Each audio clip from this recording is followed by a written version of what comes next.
Every relationship is bound to experience conflicts from time to time. And it is because every time we spend time together, there's a possibility we will have disagreements on various topics, the way we see things, the way we want outcomes of various activities, and therefore, from time to time, we tend to disagree. And therefore, within relationships, you will encounter conflicts from time to time. Now, conflicts is not the issue. The issue is how we handle conflicts. How do we try to resolve this conflict?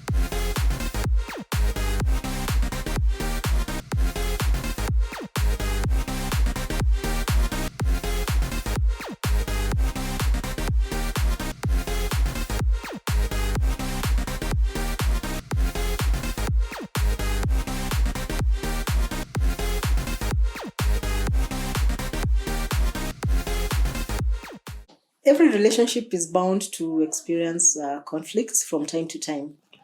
And it is because every time we spend time together, there's a possibility we will have disagreements on various topics, the way we see things, the way we want outcomes of various activities, and therefore, from time to time, we tend to disagree.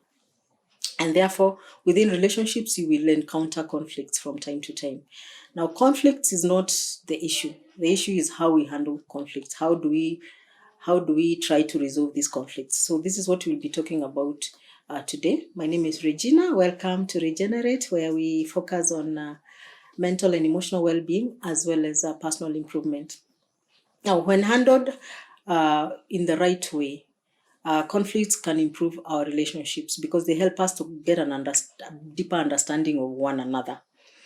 But on the other hand, when conflicts are handled improperly, they can worsen our relationships. They can make our relationships go through deeper challenges or even break up. But when there's silence in relationships, when there are conflicts within relationships and there's no effort to try and resolve them, when conflicts come and they're ignored within a relationship, there's a possibility that such a relationship may not actually work in the long run, because conflicts that are not resolved, that are not dealt with, tend to pile up, and eventually you reach a point where you're not able to cope or you're not able to move forward. And so today we are going to look at some of the ways that we can engage in order to resolve the conflicts that we encounter within our relationships. And this will help us to enrich our lives, enrich our relationships. So when conflicts occur, and conflicts can be as a result of anything within the relationship. It can be about minor issues like, everyday issues like which movie do you want us to watch? Where do you want us to, where can we go out for lunch? Can we go out for dinner?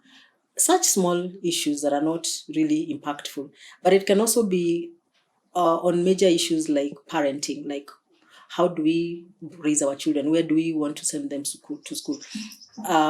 Which neighborhood do we want to raise our children? So it can range from small, not very important issues to major life issues. And so it doesn't really matter what it is. It doesn't matter where the source of the conflict is. It's how we handle or how we attempt to handle these conflicts. So when we encounter conflicts or disagreements within our relationships, these are some of the things that we need to look into, or these are some of the things we need to engage in an effort to resolve our conflicts. So one, open communication. I say where conflicts are ignored, they are not going to go away. They're actually going to get worse. So open relationship, meaning if there's a conflict, if something is going on where you're not agreeing, just come together, talk openly about it, meaning acknowledge that there's a problem, there's an issue that we need to discuss, and let's be open about it. How do you feel about it? How do I feel about it? How can we then resolve it? How can we move forward from here?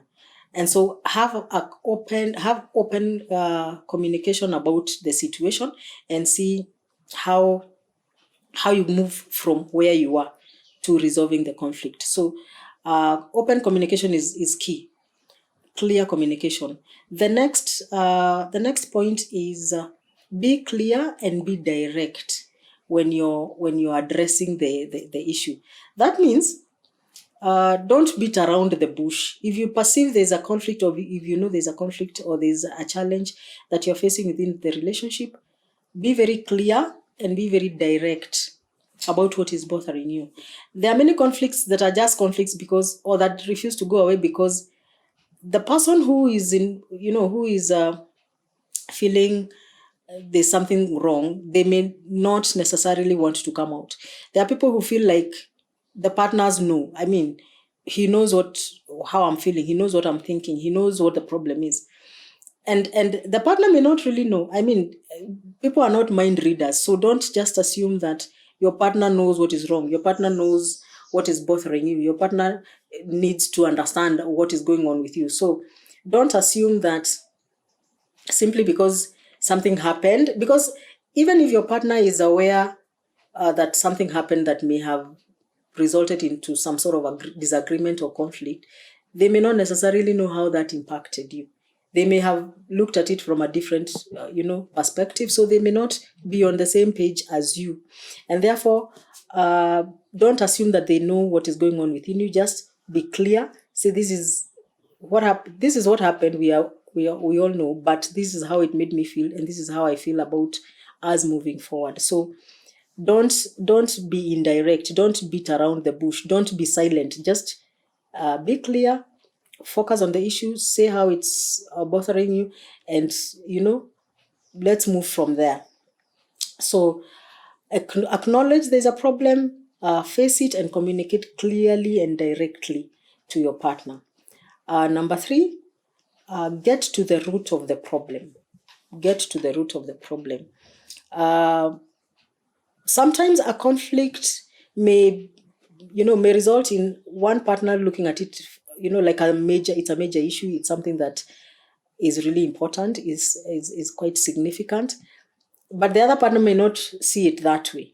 So it is important to get to what is it, how does this look to you? How does it, are you looking at it from the surface, or are you just looking at it from which angle are you looking at it from? The reason why this is important is because what may appear one way to one partner may be something very different from the other person. So get to the root of what it is. Is it an unmet need in your partner? Is it something that has been cooking or has been going on within them because they have an unmet need, but it comes out as something different? So get to the root of the problem. And especially if it is a problem that keeps coming up every now and then, even though you may be trying to resolve it, because you may be dealing with the fruits and you're not looking at the root of it. The other important thing, number 4, is express your feelings without attacking your partner's character. What do I mean? Focus on the problem. Don't focus on the flaws in your partner's character. And so, for example, if you feel bothered or if you feel irritated because of a certain behavior from your partner, talk about the problem. Focus on the issue and how it's making you feel. So, for instance, you may say, I feel bothered or I feel irritated when you assume that I am flirting with our neighbor while I was just helping them. Now, you have focused on the problem. You have not focused on the fact that your partner, is accusing you of what this and the other. So don't attack your partner's character, even though they may have flaws. Focus on the particular problem so that you're able to solve that problem. If you attack your partner's character, they will be defensive. That's the natural reaction. And when your partner becomes defensive, that is the end of that, that effort of trying to resolve the problem. Because once they become defensive, a lot of other things will come up. So express your feelings but don't necessarily focus on the character flaws in your partner. Number 5, a lot of people are, just make a general statement. Avoid generalization. This is the point I'm making. Avoid generalization. How do you know that you're generalizing issues? When you use words like always or never.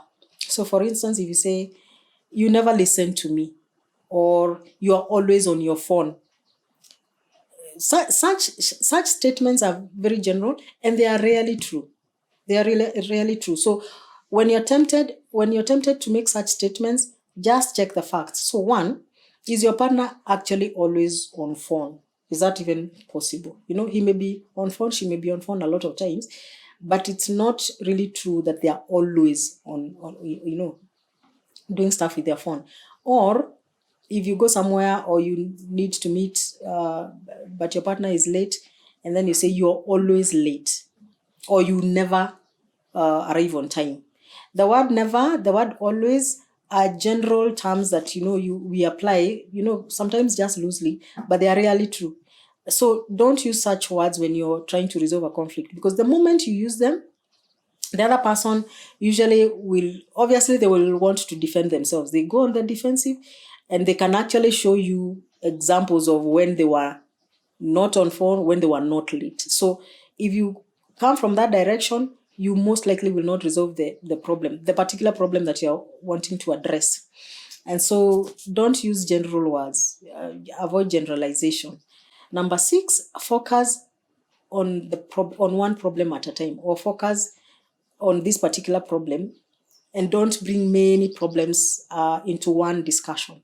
So if you have an issue that you need to resolve, if you have a conflict that that this has to be discussed, we need to resolve this, stick to one. Don't bring other issues into this particular problem. Stick to one, deal with it, and get that out of the way. What happens is that if you bring in a lot of problems or different conflicts into one discussion, you are not actually going to be able to solve any of them, even the one that you really had in mind. So just focus on one and move on to, if you need to move on to another one, you can move on after you have already now agreed on how to go or how to move forward with this particular issue. So make an effort to resolve one problem at a time, and don't pile them together. Don't bring more than one together.